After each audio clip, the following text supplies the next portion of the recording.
ನಗರದ ಹಳೆ ನಗರಸಭೆ ಮೈದಾನದಲ್ಲಿ ಇದೇ ಪ್ರಥಮ ಬಾರಿಗೆ ನವರಾತ್ರಿ ಪ್ರಯುಕ್ತ 9 ದಿನಗಳವರೆಗೆ ಉತ್ಸವ ಹಮ್ಮಿಕೊಳ್ಳಲಾಗಿದೆ ಎಂದು ನವರಾತ್ರಿ ಉತ್ಸವ ಸಮಿತಿಯ ಅಧ್ಯಕ್ಷ ಟಿಎಸ್ ಬಾಲ್ಮಣಿ ಅವರು ಶನಿವಾರ ಪ್ರವಾಸಿ ಮಂದಿರದಲ್ಲಿ ನಡೆದ ಸುದ್ದಿಗೋಷ್ಠಿಯಲ್ಲಿ ಮಾಹಿತಿ ನೀಡಿದ್ದಾರೆ.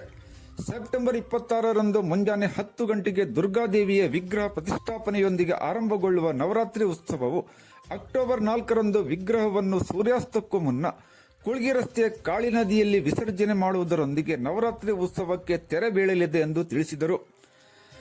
ಉತ್ಸವ ಸಮಿತಿಯ ಪ್ರಮುಖರಾದ ಪ್ರಕಾಶ್ ಶೆಟ್ಟಿ ಅವರು ಮಾತನಾಡಿ, ಮೈದಾನದಲ್ಲಿ ಪ್ರತಿಷ್ಠಾಪನೆಗೊಳ್ಳುವ ಶ್ರೀದೇವಿಯ ಅಲಂಕೃತ ಮೂರ್ತಿಗೆ ಪ್ರತಿನಿತ್ಯವೂ ವಿಶೇಷ ಪೂಜೆಗಳು ಸಲ್ಲಿಕೆಯಾಗಲಿವೆ. ದೇವಿಗೆ ಇಷ್ಟವಾದ ದಾಂಡಿಯಾ ನೃತ್ಯದ ಜೊತೆಗೆ ಇನ್ನಿತರ ಆರಾಧನೆಗಳು ಹಾಗೂ ಧಾರ್ಮಿಕ ಕಾರ್ಯಕ್ರಮಗಳು ಮತ್ತು ಸ್ಥಳೀಯರ ಜೊತೆಗೆ ಹೊರಗಿನ ಪರಿಣಿತ ಕಲಾವಿದರಿಂದ ಸಾಂಸ್ಕೃತಿಕ ಕಾರ್ಯಕ್ರಮಗಳು ಜರುಗಲಿವೆ ಎಂದರು. ಸಮಿತಿಯ ಇನ್ನಿಬ್ಬರು ಪ್ರಮುಖರಾದ ಗುರುಮಠಪತಿ ಮತ್ತು ಬಸವರಾಜ್ ಕಲ್ಶೆಟ್ಟಿ ಅವರು ಮಾತನಾಡಿ, ದಾಂಡಿಯಾ ಸ್ಪರ್ಧೆ ಮತ್ತು ಸಾಂಸ್ಕೃತಿಕ ಕಾರ್ಯಕ್ರಮಗಳು 9 ದಿನಗಳವರೆಗೆ ನಡೆಯಲಿರುವುದರಿಂದ ಹೆಚ್ಚಿನ ಸಂಖ್ಯೆಯಲ್ಲಿ ಸ್ಪರ್ಧಿಗಳು ಮತ್ತು ಕಲಾವಿದರು ಪಾಲ್ಗೊಳ್ಳಲು ಅವಕಾಶ ಕಲ್ಪಿಸಲಾಗಿದೆ.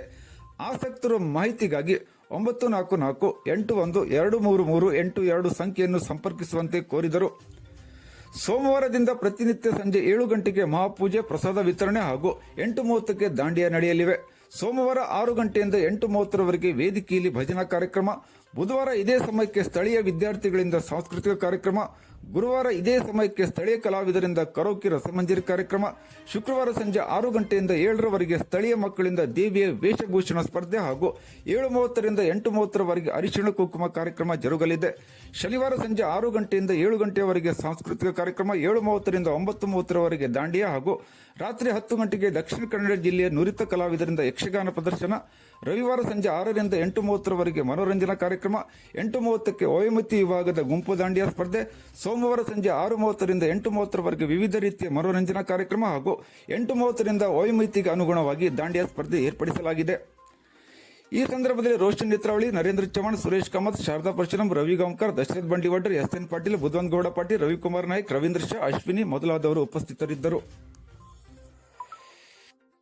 ಬರುವ 26ನೇ ತಾರೀಕು ಬೆಳಿಗ್ಗೆ ಸಮಯವನ್ನು ಮುಂದೆ ನಾವು ತಿಳಿಸ್ತೇವೆ. ಮೂರ್ತಿ ಪ್ರತಿಷ್ಠಾಪನೆಯನ್ನು ಮಾಡ್ತೇವೆ. ಹಾಗೆ 9 ದಿನ ನಿರಂತರವಾಗಿ ಪೂಜೆ ಇದ್ದು ಕೊನೆಯ ದಿನ ನಾವು ವಿಸರ್ಜನೆಯನ್ನ ಅತ್ಯಂತ ವಿಜೃಂಭಣೆಯಿಂದ ಶಾಂತಿಯುತವಾಗಿ ನಾವು ನೆರವೇರಿಸಲಿಕ್ಕೆ ನಿರ್ಧಾರವನ್ನು ಮಾಡಿದ್ದೇವೆ. ಪ್ರತಿದಿನ ಬೆಳಿಗ್ಗೆ, ಮಧ್ಯಾಹ್ನ ಮತ್ತು ಸಂಜೆ 3 ಹೊತ್ತು ಪೂಜಾ ಕಾರ್ಯಗಳಿರ್ತದೆ. ಸಂಜೆ 9 ದಿನ ವಿವಿಧವಾದ ಸಾಂಸ್ಕೃತಿಕ ಕಾರ್ಯಕ್ರಮಗಳನ್ನು ಹಮ್ಮಿಕೊಂಡಿದ್ದೇವೆ. ಅದರಲ್ಲಿ ವಿಶೇಷವಾಗಿ ಭಜನೆಯನ್ನ, ಯಕ್ಷಗಾನವನ್ನ ಹಾಗೂ ಲೋಕಲ್ ಇಲ್ಲಿನ ಸ್ಥಳೀಯ ಕಲಾವಿದರಿಗೆ ಹಾಡೋದಿರ್ಬೋದು, ಭಕ್ತಿಗೀತೆ ಇರ್ಬೋದು, ಹಾಡೋ ಇರ್ಬೋದು, ನೃತ್ಯ ಇರ್ಬೋದು, ಹೀಗೆ ಎಲ್ಲ ಕಾರ್ಯಕ್ರಮ ಇದೆ. ಹಾಗೂ 9 ದಿನವೂ ಕೂಡ ದಾಂಡಿಯಾ ಉತ್ಸವ ಕೂಡ ನಡೀತದೆ. ಈ ಎಲ್ಲ ಕಾರ್ಯಕ್ರಮಗಳನ್ನ ನಾವು ಹಮ್ಮಿಕೊಂಡಿದ್ದೇವೆ. ಮುಂದುಗಡೆ ದೇವಿ ಅಲಂಕಾರವಾದ ಮೂರ್ತಿ ಇರ್ತದೆ. ಬೆಳಗಾವಿಯಿಂದ ಮೂರ್ತಿಯನ್ನು ತರ್ತಾ ಇದ್ದೇವೆ. ಸುಮಾರು 5ರಿಂದ 6 ಅಡಿ ಇದೆ. ಅದರ ಮುಂದುಗಡೆ ಒಂದು ಸ್ಟೇಜ್ ಇದೆ. ಹೆಣ್ಮಕ್ಳಿಗೆ ಅರ್ಶಿಣ ಕುಂಕುಮ ಕಾರ್ಯಕ್ರಮ, ಬಳೆ ತೊಟ್ಟಿರೋ ಕಾರ್ಯಕ್ರಮ, ಮತ್ತು ಅದರ ಪಕ್ಕದಲ್ಲಿ ಮತ್ತೊಂದು ದೊಡ್ಡ ಸ್ಟೇಜ್ ಹಾಕ್ತಾ ಇದ್ದೇವೆ 20/4. ಅಲ್ಲಿ ಪ್ರತಿನಿತ್ಯ ವಿವಿಧ ಸಾಂಸ್ಕೃತಿಕ ಕಾರ್ಯಕ್ರಮಗಳು, ಈಗಾಗಲೇ ಪ್ರಕಾಶ್ ಅವರು ಹೇಳಿದಾಗೆ ಪ್ರತಿನಿತ್ಯ ಬೇರೆ ಬೇರೆ ಕಾರ್ಯಕ್ರಮ ಮಾಡ್ತಾ ಇದ್ದೇವೆ. ಮತ್ತು ಅದರ ಪಕ್ಕದಲ್ಲಿ ಒಂದು ದೊಡ್ಡ ಗ್ರೌಂಡ್ ಮಾಡಿ ಅಲ್ಲಿ ನವರಾತ್ರಿ ಉತ್ಸವ ಮಾಡ್ತಾ ಇದ್ದೇವೆ. ಈ ನವರಾತ್ರಿ ಉತ್ಸವದ ವಿಶೇಷತೆ ಅಂದರೆ ನವರಾತ್ರಿ ಉತ್ಸವದ ಜೊತೆ ಸ್ಥಳೀಯ ಕಲಾವಿದರಿಗೆ ಮತ್ತು ಪ್ರತಿನಿತ್ಯ ಸಾಂಸ್ಕೃತಿಕ ಕಾರ್ಯಕ್ರಮ ನಡೀತಾ ಇರ್ತದೆ.